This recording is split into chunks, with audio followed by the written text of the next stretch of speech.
सातवीं कक्षा हिंदी विषय अपन ले रहे हैं। आज सातवीं कक्षा की दूसरी कविता है। इसके पहले पहली कविता पहला पाठ हो गया अपने वाला। आज दूसरी कविता लेते हैं। उस कविता का नाम है फूल और कांटे। फूल और कांटे कविता है, तो कविता होने के बाद कविता को अच्छी तरह से ताल, सुर तथा लय में गाना पड़ता है। तो मैं यहाँ पर गा के आपको बताने की कोशिश करता हूँ। आप थोड़ा ध्यान से सुनने की कोशिश करो और अपने अपने किताब में देखोगे। तो देखो, सुनो पहले।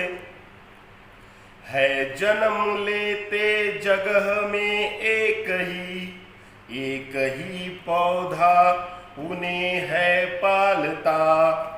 फूल और कांटे होने के बाद रात में उन पर चमकता चांद भी, एक ही सी चांदनी है डालता। चांदनी मेह उन पर है बरसता एक सी उन पर हवाएं है बही, पर सदा ही यह दिखाता है हमें, ढंग उनके एक से होते नहीं।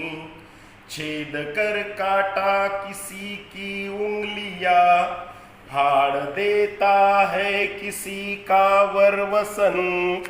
प्यार डूबी तितलियों के पर कतर, भौर का है वेद देता शाम तन। फूल लेकर तितलियों को गोद में, भौर को अपना अनूठा रस पिला। नीच सुगंध ओ निराले रंग से, है सदा देता कलीजी की खिला। है खटकता एक सबकी आँख में, दूसरा है सोहता सूर शीस पर। किस तरह कुल की बड़ाई काम दे, जो किसी में हो बड़प्पन की कसर। तो देखो बच्चों, इस तरह एक कविता है। इस कविता का हमने गान किए हैं। अभी मैं आप इस कविता का आपको अर्थ समझा के बताता हूँ। देखो, शुरू में पहली कड़ी है जन्म लेते जगह में एक ही। देखो, यहाँ पर अपने कविता का नाम है फूल और कांटे।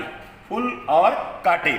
देखो, यहाँ पर मैंने फूल भी निकाला है, उसके पत्ते निकाले हैं। ये जो फूल होता है, ये साथ में मैंने कुछ फूल भी लाए हैं। ये ऐसे कुछ, ये गुलाब का फूल लाया है। अब ये गुलाब के भी फूल लाए मैंने। ये बाकी के दूसरे फूल लाए हैं। तो ये जो फूल है, ये फूल और ये फूल को क्या होता है, कांटा भी होता है। ये फूलों को कांटा भी होता है। तो ये फूल और कांटा जो होता है, एक ही पेड़ पर लगते हैं। एक ही पेड़ पर लगने के बाद उनके ऊपर एक ही चांदनी का प्रकाश उनके ऊपर जाता है, और एक ही चांदनी का प्रकाश उनके ऊपर जाता है। और मेह, ये इधर मैंने मेह निकाला है। मेह यानी बादल, इधर शब्द भी लिखा है मेह यानी बादल। तो मेह जो होता है, बादल होता है। बादल भी एक ही बादल इन फूलों पर बरसता है, लेकिन फूलों का और कांटे का स्वभाव अलग अलग होता है। क्या आपने कभी गुलाब के पेड़ के फूल तोड़े हैं? जब अपन फूल तोड़ने जाते हैं तो कभी कभी अपने उंगलियों को कांटे भी चुभते हैं। तो कांटा और जो फूल होता है, ये देखो फूल यहाँ पर दिखाया है। ये कांटे और फूल एक साथ एक ही पेड़ पर पलते हैं, बड़े होते हैं, एक साथ बड़े होते हैं। लेकिन इनके फूलों का और कांटों का जो स्वभाव होता है, ये स्वभाव अलग अलग प्रकार का होता है। इनके ऊपर चांद भी एक साथ चमकता है, चांदनी भी प्रकाश डालता है। मेह होता है बादल भी ऊपर एक सरीका बरसता है। उन पर हवाएं भी सरीकी रहती है, पर ये अपने उनके अलग अलग स्वभाव होता है। कांटे का स्वभाव अलग होता है और फूल का स्वभाव अलग होता है। आपको फूल पता है, फूल खुशबू देता है, सुगंध देता है, और अपने को फूल जहाँ पर हवा से हिलता है तो अपने को उसके तरफ आकर्षित करता है। फूल बहुत प्यारा लगता है। एक दूसरे को किसी का जन्मदिन होता है तो हम उसको फूल देते हैं, कांटा नहीं देते उसको। तो फूल देकर उसको खुशियाँ बढ़ाते हैं जन्मदिन के समय। लेकिन उसके साथ में, फूलों के साथ में कांटे भी होते हैं। वो कांटे क्या करते हैं, एक साथ रहने के बाद में वो किसी किसी को चूभते हैं, किसी का खून निकालते हैं, किसी के भारी भारी जो वस्त्र होते हैं वो कपड़े फाड़ देता है, खून निकालते हैं। तो एक साथ होने के बाद में इनका स्वभाव अलग अलग होता है। इधर तीसरी कड़ी है, छेद कर काटा किसी की उंगलियां। अगर कोई फूल तोड़ने गए तो कांटा उनको चुभता है, कांटे को कांटा उंगली में छेदता है, उसको छेद गिराता है, उससे खून निकलता है। तो कभी कभी जो कांटा होता है फाड़ देता है किसी का वर वसन। वर मतलब श्रेष्ठ और वसन मतलब वस्त्र। भारी भारी के जो कपड़े होते हैं, कीमती जो कपड़े होते हैं, ये कपड़े भी कांटा कभी कभी उसको फाड़ देता है, अटकता है, तोड़ने जाते हैं। प्यार डूबी तितलियों के पर कतर, भौर का वेद देता शाम तक। लेकिन फूल जो होता है तितलियों को और भौरों को अपने तरफ आकर्षित करता है। अभी फूल के बारे में कविता में बताया है, फूल लेकर तितलियों को गोद में। ये जो फूल होता है, जो तितलियां होती है, ये तितलियां, ये यहाँ पर ये कुछ मधुमक्खी है, ये इनको उसने अपने गोद में लिया है, उसने अपने गोद पे, अपने गोद में लेकर उसको अपना रस पिला रहा है। कितना प्यारा फूल होता है। ऐसे कांटा करता है क्या, कांटा क्या करता है, उसके खून निकालता है हाथों का, उंगलियों का, उसके भारी भारी वस्त्र फाड़ देता है। तो ऐसे कांटा और फूल में ऐसा फर्क होता है। ये इधर तितलियां है, ये मधुमक्खी है। ये फूल लेकर तितलियों को गोद में, भौरों को अपना अनूठा रस पिला। फूल क्या करता है, तितलियों को अपने पास लेता है, उनको अपना प्यारा प्यारा मीठा सा उनको रस पिलाता है और अपनी खुद की सुगंध उनको देता है। उसकी सुगंध देकर उसको खुशबू देता है और उसको खुश करता है। खटकता एक सबकी आंख में, सबके आंखों में जो कांटा होता है ना, कांटा खटकता है। अरे कांटा चुभता है, कांटे को डरते हैं। और दूसरा है सोहता सूर शीस पर, किस तरह कुल की बड़ाई काम दे, जो किसी में हो बड़प्पन की कसर। तो इस कविता में फूल और कांटे, ये दोनों के जीवन का फर्क बताया है। फूल जो होता है, फूल अपने तरफ लोगों को आकर्षित करता है, अपने पंखड़ियों को काम में आता है, खुशबू देने के काम में आता है। अपनी माँ बहनें अपने बालों में फूलों को लगाती है, गुलाब के फूलों को खुशबू देती है। किसी को अपन भगवान को फूल चढ़ाते हैं, कांटा नहीं चढ़ाते, क्योंकि कांटा उस लायक नहीं होता है।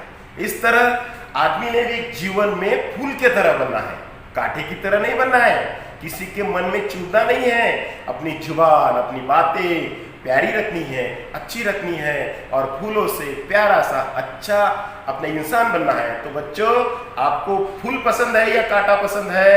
हाँ, शाबाश, मेरे को पता है कि तुम फूल ही पसंद करोगे।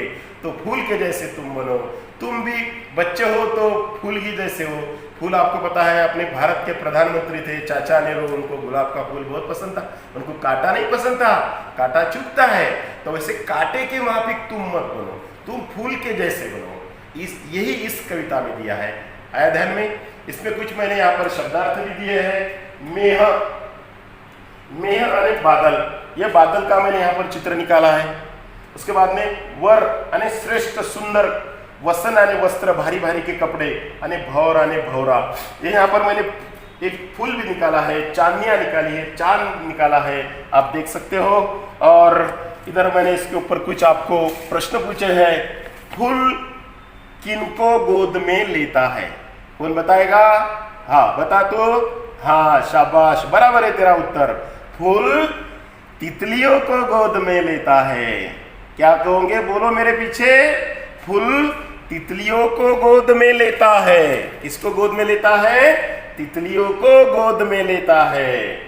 कौन एक सा बरसता है फूल पर या कांटे पर? कौन एक सा बरसता है? एक सरी का कौन बरसता है? बादल। मेह, उसको बादल, मेह, ये इधर मैंने बताया। अभी बरसात के दिन है, फूलों पर हो या कांटे पर हो, पेड़ पर हो, जमीन पर हो, एक सरीका बरसता है, वो किसी भी भेदभाव नहीं करता है, फर्क नहीं करता है। तो भी कांटे का ढंग, कांटे का स्वभाव अलग होता है, फूल का स्वभाव अलग होता है। आखिरी का तीसरा प्रश्न है, फूल किसको रस पिलाता है? फूल किसको रस पिलाता है? फूल, बोलो कौन बोलता है? हाँ, लड़कियों में बताएगा, कौन बताता है? बोलो लड़कियों में, शाबाश, वाह वाह वाह वाह, बड़ा बता, तू बता। खुशबू, तेरा नाम खुशबू है ना? वाह वाह, फूल के जैसे खुशबू है तेरी। बता खुशबू, फूल किसको रस पिलाता है? फूल भौरों को रस पिलाता है। वाह वाह वाह, वेरी गुड। आजा इधर तू खुशबू, ये ले मेरे तरफ से तेरे को फूल। क्या बात है। तो आया ध्यान में? इस तरह ये कविता तुमने घर में जाकर पाठ करनी है, ध्यान से ये शब्दार्थ पाठ करने हैं। ये मैंने आपको कुछ प्रश्न दिया, ये प्रश्न लिखना है, अपने वही में अच्छा सा प्यारे से फूल निकालने हैं। अगर आप फूल भी निकालोगे, उसको कलर दोगे, रंग भरोगे, तो आपकी जो चित्रकला होती है, ये चित्रकला भी आपको बहुत अच्छी हो जाएगी। तो ठीक है, तो इस यहाँ पर पाठ खत्म करता हूँ, और ये जो मैंने फूल लाए हैं, ये आपको सब में बांट देता हूँ। ये फूलों की तरह तुम भी अपने जीवन में महको, कांटे की तरह मत बनो। ठीक है, धन्यवाद। आपका दिन शुभ दिन हो। Good day.